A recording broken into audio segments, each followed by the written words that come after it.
تو حضور علیہ الصلوۃ والسلام نے ارشاد فرمایا احب اللہ لما یغزوکم من نعمہ، اللہ سے محبت کرو، اس نے تمہیں طرح طرح کی نعمتوں سے نوازا ہے۔ واحبونی بحب اللہ، اور مجھ سے پیار کرو، میں تمہارے رب کا بھی محبوب ہوں۔ محبوب کی ہر شے محبوب ہوتی ہے، محبت تو ان نسبتوں کا بھی احترام سکھاتی ہے، تو پھر جو محبوب کا محبوب ہوگا تو اس کی عظمتوں کا عالم کیا ہوگا۔ ایک عربی مقولہ ہے کلو منسوب الی محبوب محبوب، ہر شے جو محبوب سے منسوب ہو وہ بھی محبوب ہوتی ہے۔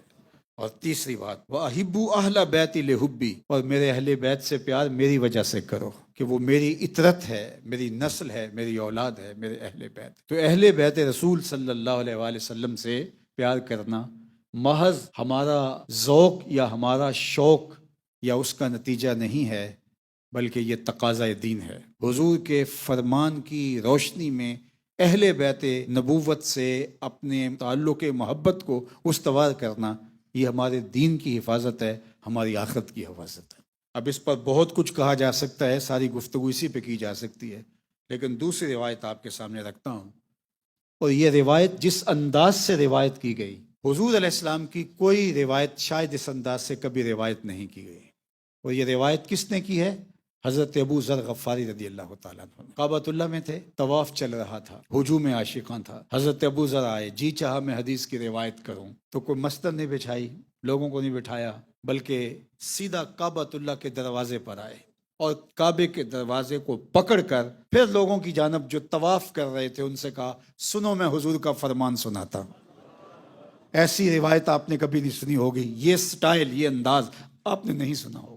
کعبۃ اللہ کے دروازے کو پکڑا اور پھر کیا کہا سمیت النبی صلی اللہ علیہ وآلہ وسلم یقولو، میں نے ان کانوں سے حضور کو فرماتے ہوئے سنا ہے انا مسئلہ اہل بیتی فیکم مسئلہ سفینۃ نوح، فرمایا کہ میرے اہل بیت نبوت کی مثال حضرت نوح علیہ السلام کی کشتی کی طرح ہے۔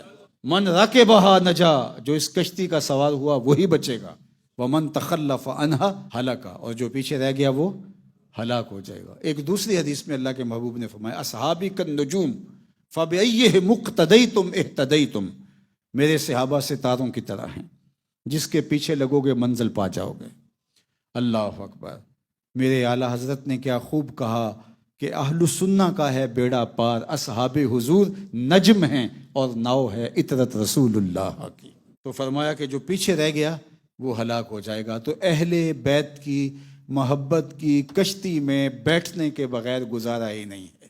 مکہ اور مدینہ المنورہ کے درمیان غدیر خم کے مقام پر حضور علیہ الصلوۃ والسلام نے ایک خطبہ ارشاد فرمایا، فحمد اللہ واثنى علیہ، اللہ کی حمد بیان کی اور حضور نے اللہ کی ثنا بیان کی۔ اللہ کی حمد اور اس کی ثنا سارے بیان کرتے ہیں، لیکن جو حمد اور ثنا حضور بیان کرتے ہیں۔ اسی طرح مصطفیٰ کی نعت سارے بیان کرتے ہیں، لیکن جو نعت رب بیان کرتا ہے، رب جیسی حضور کی نعت کوئی نہیں کہتا اور حضور جیسی رب کی حمد کوئی نہیں کہتا۔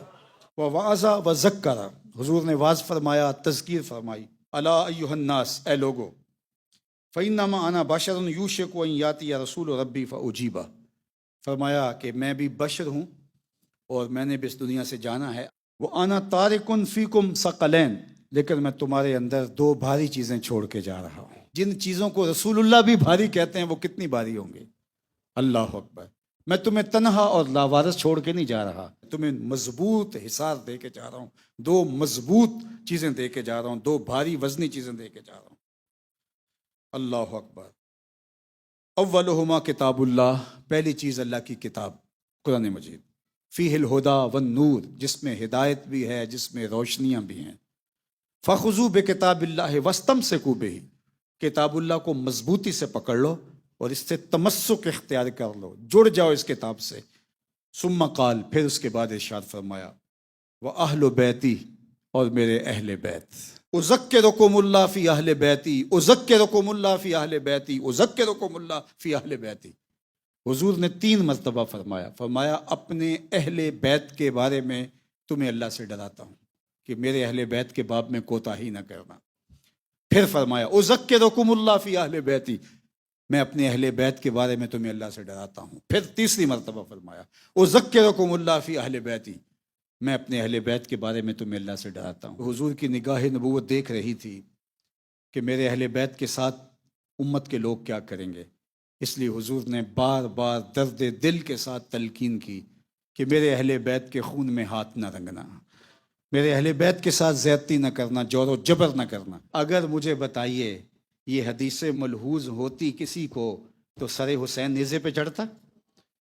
یہ حدیثیں اگر انہیں یاد ہوتی تو کیا تیروں کی برسات کی جاتی، نیزے مارے جاتے؟ کیا مبارک ابدان کے اوپر گھوڑے دڑائے جاتے؟ شکی اور ازلی بدبختوں نے وہ کیا کہ تصور بھی نہیں کیا جا سکتا، اور میرے حضور علیہ السلام خطبوں میں ارشاد فرما رہے ہیں، حسین ابن علی کے لیے، حسن ابن علی کے لیے، سیدہ زہرا پاک کے لیے، اپنی اطرت کے لیے، اپنی نسل کے لیے، اپنی اولاد کے لیے کبھی منبر پہ